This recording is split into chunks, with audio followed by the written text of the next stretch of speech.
Horizon TV es un medio de comunicación que promueve el diálogo, la diversidad y la libertad de expresión en un marco crítico y respetuoso. Los comentarios expresados en su programación reflejan la opinión de quienes la emiten y no de quien las difunde.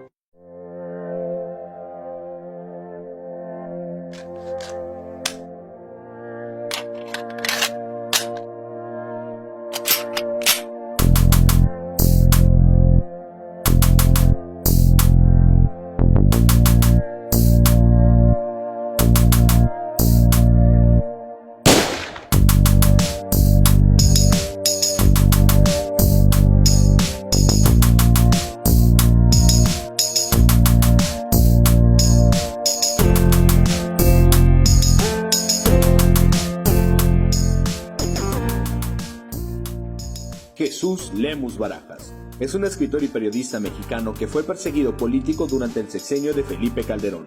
En mayo de 2008 lo secuestraron y lo encarcelaron en una prisión de máxima seguridad, donde fue procesado y sentenciado por una venganza desde el poder. Estuvo preso durante 3 años hasta que fue liberado por falta de pruebas. A su salida de la prisión, desde donde describió el horror de la cárcel, ganó en Holanda el Premio Internacional Pluma a la Libertad de Expresión que otorga la Fundación No Gubernamental Oxfam International. Es autor de Los Malditos, Cara de Diablo, Michoacán en Guerra, Mireles el Rebelde, Tierra sin Dios, El Último Infierno, Los Malditos 2 y México a cielo abierto, títulos publicados bajo sellos de Penguin Random House. El licenciado es su libro más reciente sobre la relación de Genaro García Luna y el cártel de Sinaloa. Andas en los medios, muchas entrevistas no tienes y eso, qué bueno porque eso sirve para promover tus libros, ¿no? Fíjate que sí, los medios, sobre todo los emergentes, han sido muy generosos conmigo. Pues me ven como uno de ellos, o sea, soy parte de los periodistas nada fifís, de los que andamos a pie, de los que vivimos con salario mínimo. Entonces creo que eso es muy importante para hacer periodismo en México, porque pues las clases se reconocen, Jeff, unos y otros, y los que se reconocen entre ellos, se protegen entre ellos y se cobijan entre ellos. Me refiero a los que escriben desde Paseo de la Reforma, ahí en las suites, pues, en los hoteles, los que escriben desde los Starbucks, de ahí que piensan que tienen todo el conocimiento del mundo, pues ellos se protegen entre ellos y nosotros, los que somos banda, los que somos pueblo, los que andamos a pie, pues también nos protegemos y nos cuidamos, y por eso es que, te digo, me han dado mucha cobija muchos medios independientes, emergentes, sobre todo de internet, como es el caso tuyo, que nos auxilian, nos apoyan en esta labor de difusión de nuestro trabajo, y eso es muy alentador, la verdad, en este país donde tanta desgracia, tanta penuria sobre el gremio periodístico. Jesús, y fíjate que es que aquellos periodistas, ¿no?, de la élite estaban acostumbrados a ganar muchísimo dinero, ¿no?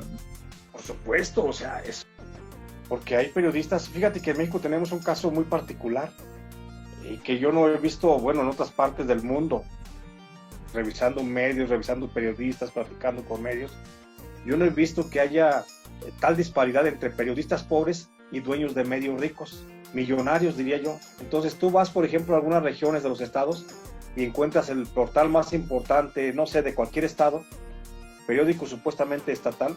Los dueños viven espléndidamente y los reporteros ganan salarios, pues, de hambre. Y eso no pasa en el resto de los países del mundo donde hay periodismo. Por ejemplo, en Estados Unidos, los periodistas pues ganan muy bien. El reportero gana muy bien. No nada más el dueño del medio, sino el reportero en sí gana muy bien. En Europa, pues no se diga, Alemania, Francia, España, Italia, los periodistas ganan muy bien, su labor está muy bien reconocida. Me refiero en términos económicos, pero eso no pasa pues en México, donde vemos periodistas, y tú lo puedes ver en cualquier parte, en cualquier extremo del país, periodistas que ganan 60 pesos al día, 120 pesos cuando les va bien, y que tienen que trabajar para... Sí, les va bien, y que tienen que trabajar para 4 o 5 medios distintos para poder sacar la chiva, y eso es producto pues también de la corrupción de los medios de comunicación. Oye, Jesús, ¿tú naciste en La Piedad, Michoacán? No, Por ahí. fíjate que no, o sea, No, fuera de soy no, o sea, sí me crié en Michoacán, me crié porque yo llegué a La Piedad, Michoacán a los 3 años de edad. Oh, ok. Allá me llevaron mis papás a los 3 años, pero realmente yo dejé el ombligo enterrado en un pueblito que se llama Moroleón, en el estado de Guanajuato. Ok. De origen soy guanajuatense, pero pues de formación y donde crecí, donde vi la luz y donde aprendí a leer y a caminar y a andar, todo eso, Ujú, pues fue prácticamente Michoacán. Por eso siempre me digo ujú. que soy un periodista michoacano, porque pues yo crecí realmente en Michoacán, aunque Sí, nací accidentalmente pues en el estado de Guanajuato. Ujú. Pero sí, yo siempre me he reconocido como michoacano, porque ahí fue donde crecí, en el estado de Sí, Michoacán. y te ponen como La Piedad, Michoacán, ¿no? Ahí, Exacto. Piedad, Michoacán. Exacto. Y sí, allí es donde estaba el famoso perro negro. El perro, pero que estaba, dice la canción, al otro lado del puente de La Piedad, Michoacán. Es justamente donde vivía Gilberto el Valiente, con un perro negro que era su noble guardián. Entonces, pues ni el perro negro es de La Piedad, el perro negro también es de Guanajuato. O sea que estoy como el pinche perro negro. Ok. Estoy como el perro negro, todo el mundo piensa que soy de Michoacán, pero realmente soy de Guanajuato, igual que el perro negro, ¿no? Okay. Oye, Jesús, y entonces creciste ahí en La Piedad, es una ciudad grande, La Piedad. No, fíjate que no, es un pinche pueblo polvoriento. Me gusta mucho en pueblo, pero es un pinche pueblo polvoriento que está en un hoyo. Es un pinche hoyo lo que está ahí el pueblo de La Piedad. Entonces, ahí fue donde crecí. Es una población que no tiene más de 75,000 habitantes. Es una población muy pequeña. Su principal actividad económica es la porcicultura, y hasta hace unas 3 décadas era la rebocería, hacer el rebozo. Pero es una población que está centralizada, que está manejada pues por 5 grandes empresarios. Les dicen la mano negra, ya sabrás a los cabrones cómo son, ¿no? La mano negra, para que les hayan puesto así, pues imagínate. Pues son 5 empresarios los que controlan los pocos negocios, pocas empresas que hay en la localidad. Sí, oye, y allí tenías el periódico, tenías tu imprenta. Ahí justamente, ahí fue donde abrí un periódico. Ahí tenía un periodiquito que se llamaba El Tiempo de La Piedad, y ahí tenía yo una máquina en la que tiraba mi periódico. No era, bueno, sí era una offset, pero era una maqueta de 2 cabezas, así que pasaba de 2 colores, de un color nada más, y tenías que meterle otros 2 pasadas de la hoja para que se hicieran los 4 colores con la selección a color y todo eso. Pero sí, ahí en eso me divertía. ¿Y por qué cómo nació en ti esto del periodismo? Yo creo que el periodismo, y tú no vas a dejar que mienta en ese sentido, pero creo que el periodismo es como un llamado, es una vocación, es como una gracia de Dios la que nos toca a unos cuantos. No todos los periodistas están tocados por la gracia de Dios, algunos sí estamos tocados, porque algunos sí hacemos el ejercicio informativo sin ninguna aspiración personal más que la de informar y de servir a la población. Entonces, a mí el llamado me llegó como cuando tenía 21 años, creo, una cosa así, y me nació el gusto por escribir. Yo tenía mucha necesidad de escribir, y así es como comencé a trabajar en un periódico local en La Piedad, un semanario que se llamaba El Cruzado, y ahí fue donde comencé a hacer mis primeras notas informativas, y de ahí me enamoré de la profesión, pero fue porque realmente surgió dentro de mí una necesidad de escribir y de platicar lo que estaba pasando en mi entorno.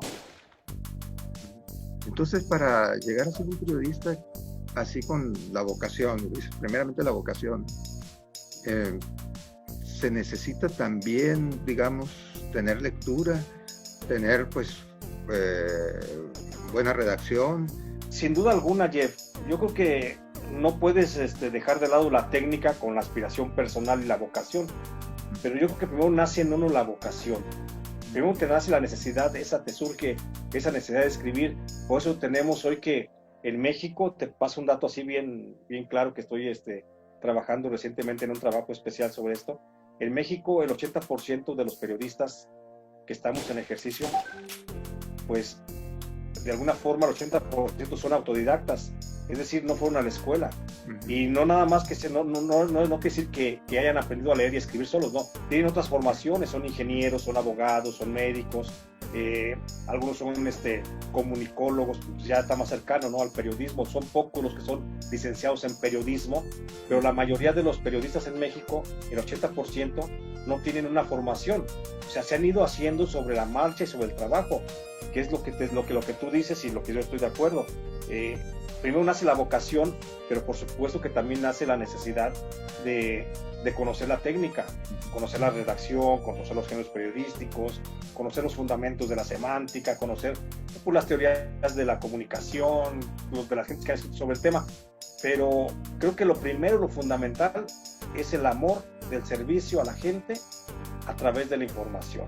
Y después ya uno tiene que ir buscando sus propias herramientas para ir perfeccionando la técnica de la comunicación, para hacer llegar en forma más clara, más puntual el mensaje, y que no se entienda que uno es el emisor, sino únicamente uno como periodista es el conducto, es el canal, y que el emisor es la fuente y que el receptor final es el lector o el público final que consume nuestra información. Entonces creo que eso sí es muy necesario, afinar la técnica, conocer la redacción y tener escuela, porque para tener escuela pues nunca es tarde para poder llegar a tener una formación profesional sobre la materia. Tus libros son de investigación, la mayoría de tus libros. ¿No has publicado algo así de creación literaria? No, fíjate que no he publicado nada de creación literaria. Todos mis libros son lo que se podría llamar periodismo en libros, porque es un trabajo que se hace, pues son trabajos de largo aliento, de gran calado, que ya no caben en las páginas de un impreso o en las páginas de un portal informativo de internet, y que sería además muy cansado también para la población. Por eso es que he optado por hacer periodismo en libros. Entonces todos mis libros son de investigación. Tengo algunos que se aproximan un poquito a lo que es la literatura, como es el caso de Cara de Diablo, que es una crónica novelada, ¿sí? Exactamente. Cara de Diablo, hago una crónica novelada donde me alejo un poco del ejercicio periodístico y me quiero meter por ahí a las aguas profundas. Fíjate que, contrario a lo que hace uno cuando hace periodismo, tú me vas a entender, cuando hacemos periodismo, pues nos centramos y nos regimos por la dictadura de la técnica, ¿no? O sea, la técnica dice que no puedo meter adjetivos calificativos y ya, no los meto. Pero cuando abordo el tema de la investigación de la Nueva Jerusalén, que es una comunidad religiosa allá en el estado de Michoacán, donde pues el que gobierna prácticamente es Dios a través de un sacerdote, pienso que las herramientas del periodismo me quedan muy cortas.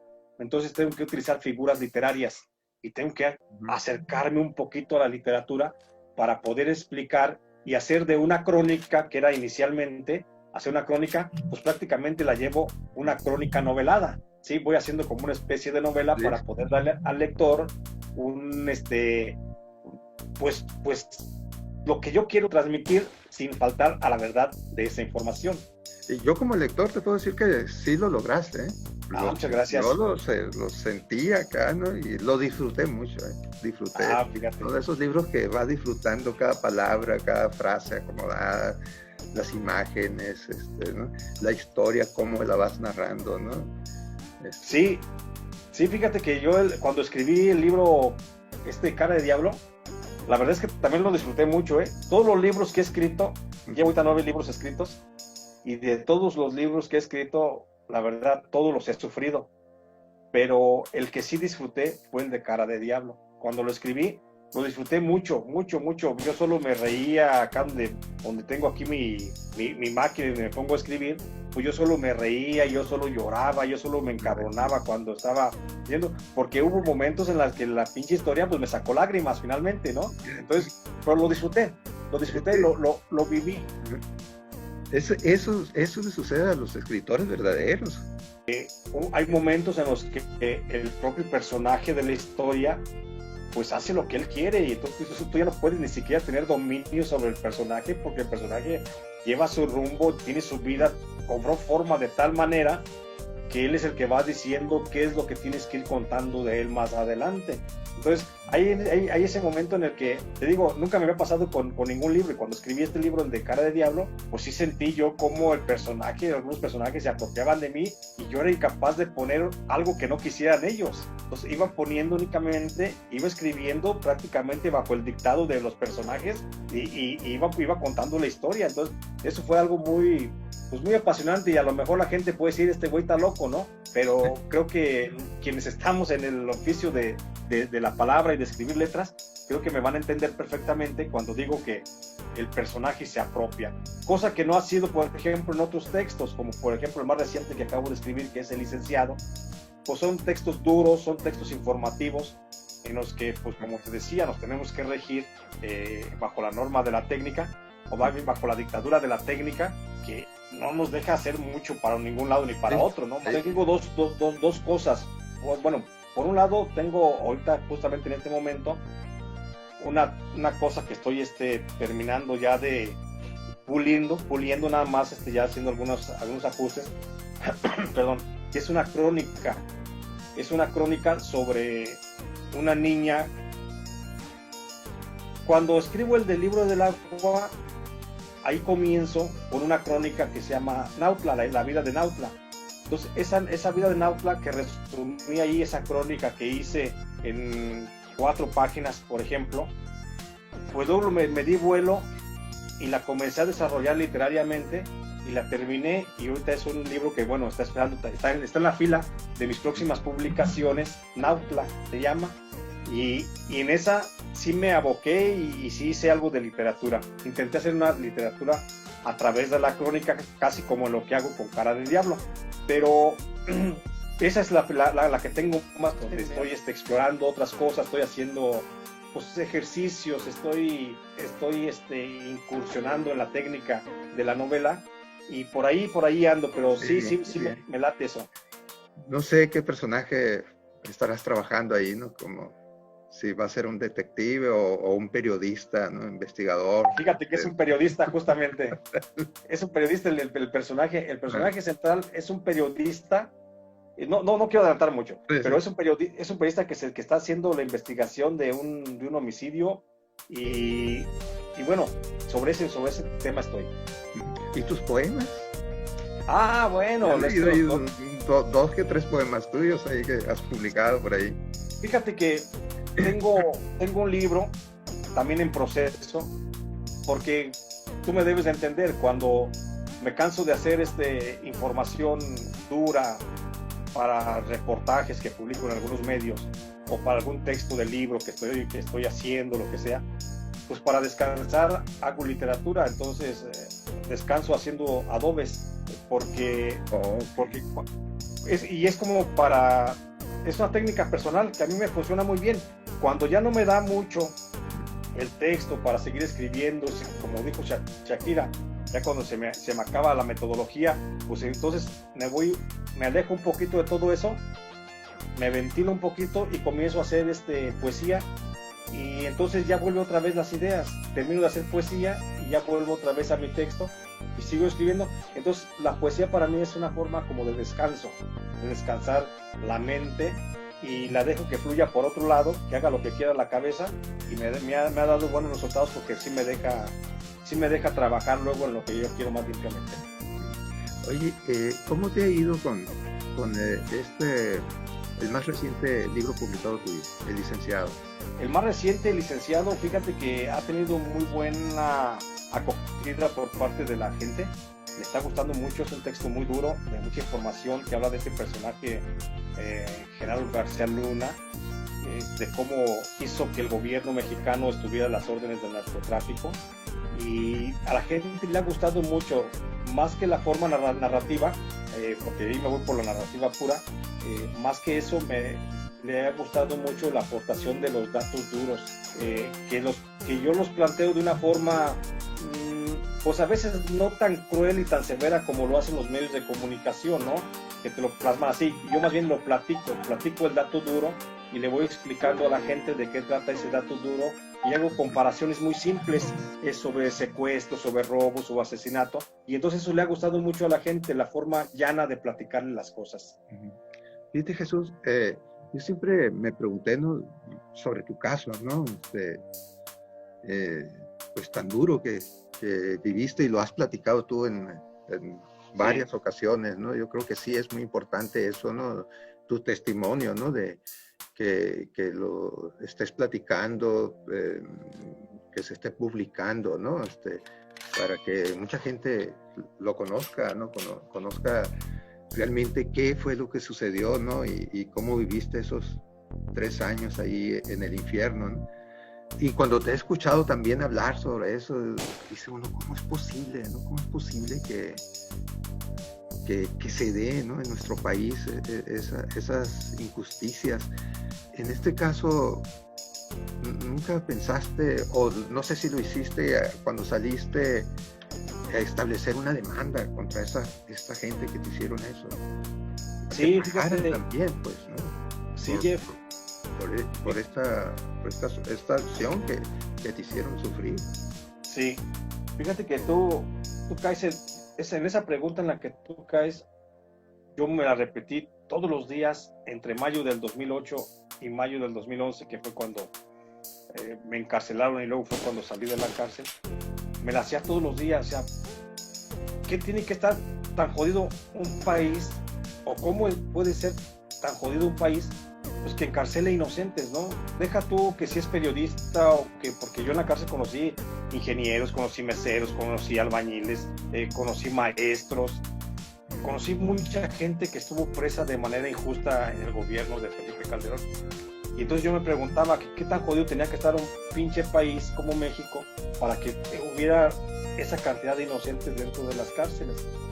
Y por supuesto que lastima, pero entiendes cuando comienzas a ver la corrupción, cómo se enriquecieron gentes como Genaro García Luna, como Felipe Calderón y otra bola de bandidos cabrones que se aprovecharon del poder. Pues entiendes, ¿no?, que el pueblo finalmente, para los gobernantes, pues no les significa nada, y pasan sobre la gente, sobre los intereses, sobre la dignidad de la propia población. Y eso yo lo entendí, por supuesto, mucho después de que estuve ya en la cárcel, que la corrupción es tan grande y tan bollante en el país, pues ¿qué les puede interesar lo que tus propios intereses como ciudadano, mi querido Jeff, o los míos, o los del vecino, o los de mi prójimo? ¿Qué les puede interesar? No les interesa nada. Ellos tienen un Dios que es superior a todas las cosas, y ese Dios se llama dinero. Y en aras del dinero hacen todo lo que les da su chingada gana, y pasan sobre las vidas de las demás personas sin importarles nada. Eso lo entendí ya después, y por supuesto que da mucho coraje porque yo estuve preso 3 años y 5 días de manera injusta por una decisión del entonces presidente de la República, y a mí me acabó la vida, me acabó la vida eso, porque pues yo antes era un tipo normal, y la cárcel me dejó loco, me dejó incompleto, o sea, me dejó con traumas, me dejó con miedos, me dejó incompleto, en pocas palabras.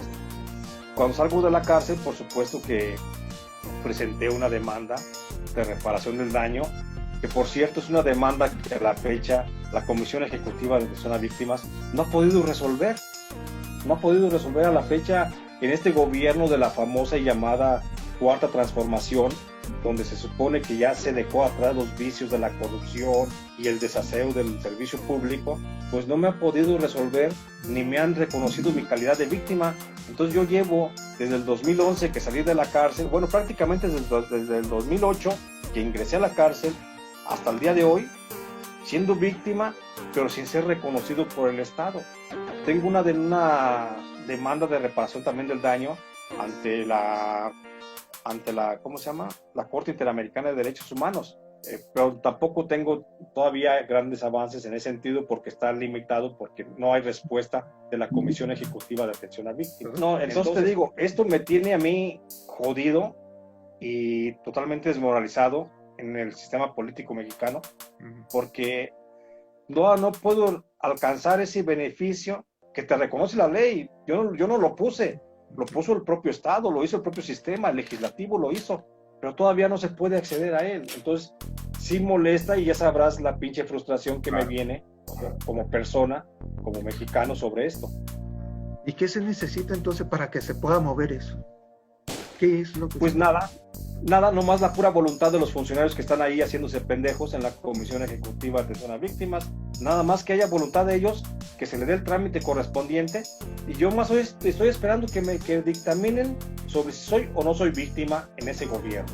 Entonces, eso es lo único que estoy esperando, para que me puedan decir si es cierto, fuiste víctima, y aquí está ¿cómo se llama? La disculpa del Estado. Entonces, pero ni siquiera puedo aspirar a eso, mi querido Jeff. Debería el gobierno atender, no nada más mi caso, porque igual que yo, somos miles de personas los que estamos a la espera de un reconocimiento de calidad de víctima por la Comisión Ejecutiva de Atención a Víctimas, pues que no hace nada ni sirve para nada, ¿no?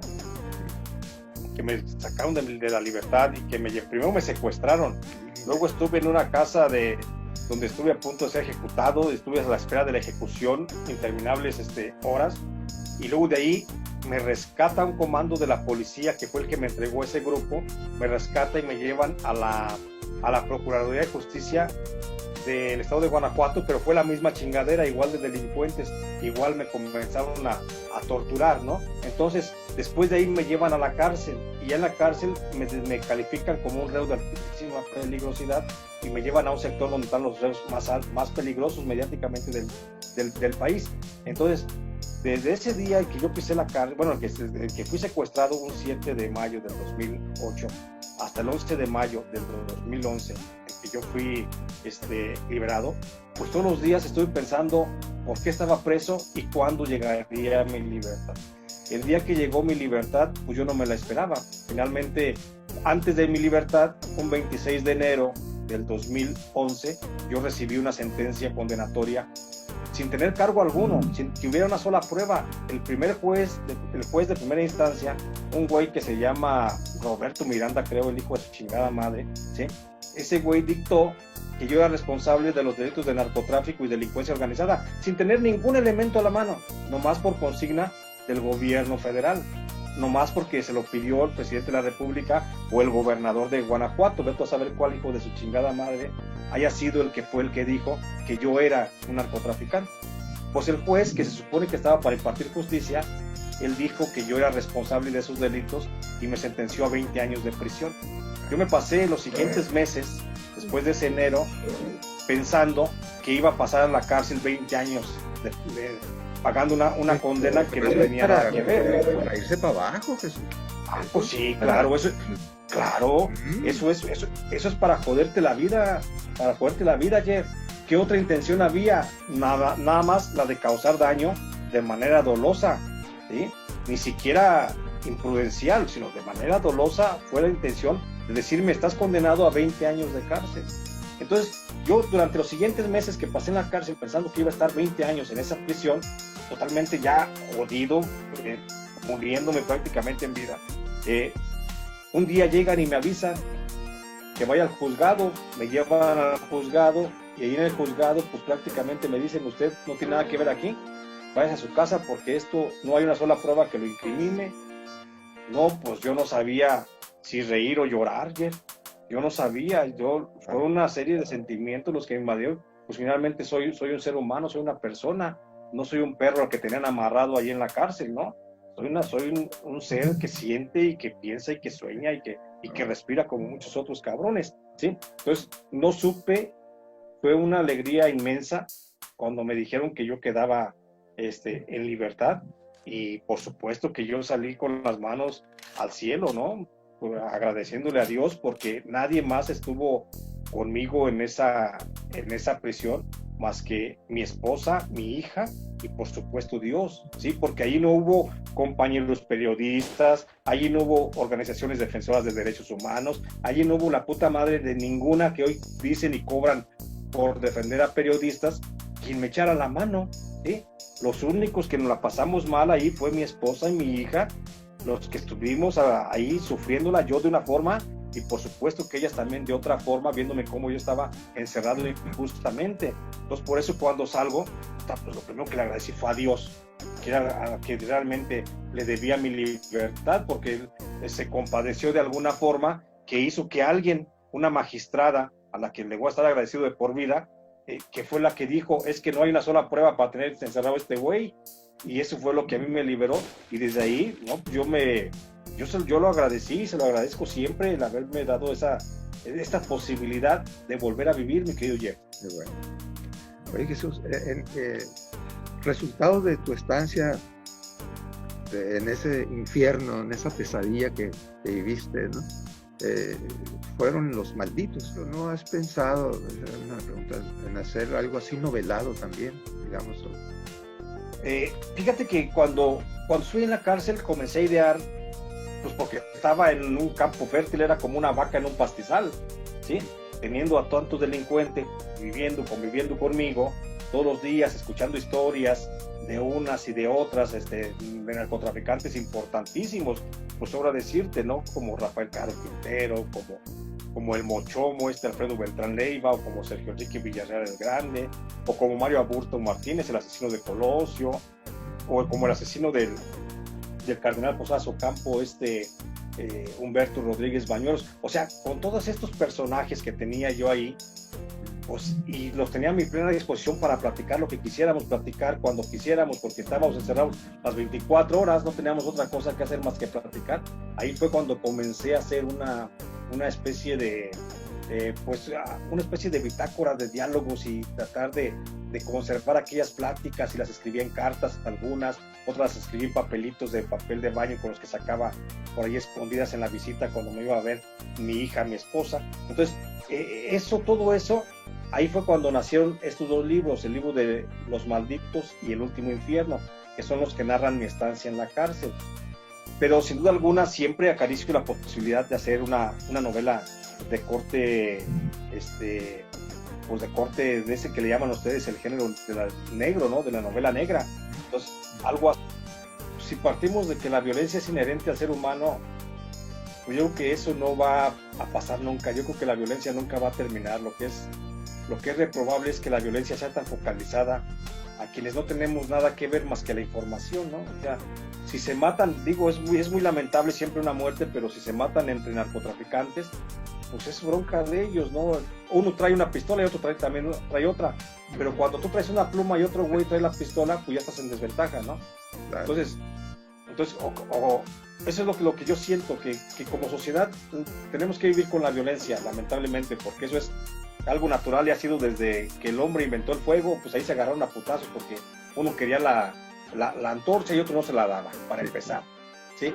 Y eso va a seguir hasta el fin de los tiempos, y qué bueno, porque ya se va a acabar el mundo, mi querido Jeff, ya viene el pinche coronavirus fuerte y violento, ¿no? Entonces, qué bueno que viene esto, porque somos una pinche plaga en este mundo, para empezar, los seres humanos. Nosotros somos el virus. Sí, exactamente, somos el virus de la Tierra que lo estamos afectando. Pero bueno, más allá de esas teorías así revolucionarias que traemos en la cabeza, creo que la violencia contra periodistas no creo que termine pronto, ¿eh? Son muchos los intereses que están de por medio, es mucho lo que está descubriendo el gremio periodístico sobre la clase gobernante o la clase dominante, que no necesariamente tiene que gobernar a veces, sino que dominar. Entonces creo que eso va a ser difícil de que se acabe. Lo que yo sí veo es que estamos en una gran desventaja los periodistas, ¿sí? No tenemos forma de defendernos, andamos con una mano sobre otra, y cuando nos atacan, pues el que nos va a atacar ya lleva con qué. ¿Nosotros qué tenemos? Nada, no tenemos nada, tenemos la palabra, pero esa en el momento no nos defiende nada, ¿sí? Entonces es muy lamentable, pero la violencia contra periodistas va a seguir en el país mientras siga este pinche régimen de corrupción. Y no hablo de un régimen político, no hablo de un PRI, de un PAN, de una Cuarta Transformación, de una Morena, no, eso es independiente. Yo lo que hablo es de este régimen político donde prevalece el capital por encima de la vida misma. Entonces, mientras sea eso, nunca se va a acabar esto, mi querido Jim. Pues entonces, lo único que el periodista tiene, o podemos tener, es miedo, el miedo. Eso es lo único que nos puede salvar, porque el miedo, cuando nos da miedo, nos limitamos y nos protegemos y nos cuidamos. Si no tenemos miedo, ese es el primer error, el error de los valientes. Cuando no tienes miedo, te descubres, te confías, y es cuando viene la agresión. Pero mientras tengamos miedo, eso nos va a mantener a salvo a muchos, pero no debe ser un miedo paralizante, sino un miedo que te empuje a hacer cosas, que te empuje a cuidarte, que te empuje a seguir alzando la voz, pero a la vez protegiéndote. O sea, no debe ser el miedo que te paralice y que te lleve a la autocensura, como ya ocurre en muchos estados del país, que por miedo muchos periodistas se callan, y eso es ceder también a la violencia. Eso también es un grave defecto, un grave problema. Entonces no queremos ese tipo de miedo, no queremos el miedo que nos paralice, queremos el miedo que nos empuje, que nos motive, que nos haga querer más la vida y que nos lleve a cuidarnos a nosotros mismos. Un caso muy concreto que yo refiero mucho en el libro del licenciado. Durante el gobierno de Felipe Calderón se detuvo a 25.949 personas. De esas 25.949 personas que fuimos detenidas, el 80% alcanzamos la libertad porque no había una sola prueba que demostrara nuestra responsabilidad, sino que fuimos encarcelados pues por el antojo de alguien, únicamente para elevar las cifras. Por el poder. Por el poder.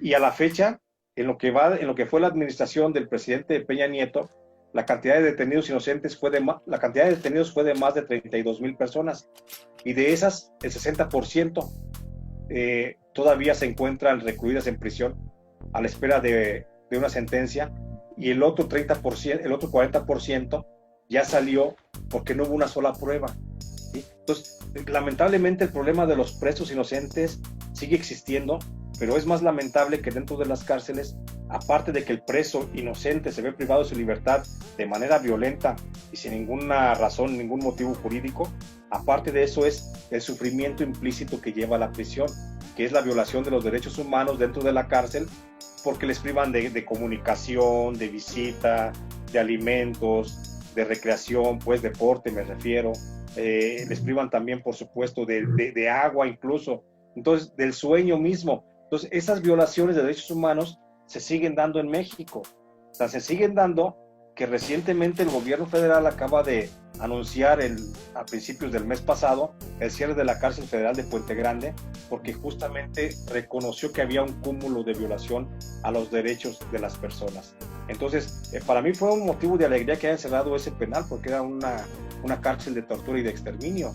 Esa cárcel yo la llegué a comparar en su momento con las condiciones que se vivían en cárceles como las de Guantánamo en Cuba o las de Abu Ghraib en Irak, que son manejadas por el Pentágono, por el gobierno norteamericano.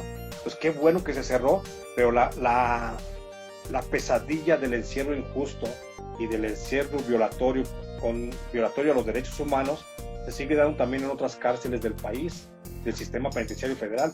Son 243 cárceles las que hay en el país, pero de esas 243 ninguna pasa al 100% las observaciones que hace la Comisión Nacional de los Derechos Humanos. Entonces tenemos un sistema penitenciario, Jeff, totalmente podrido, que no garantiza que se está aplicando realmente la justicia.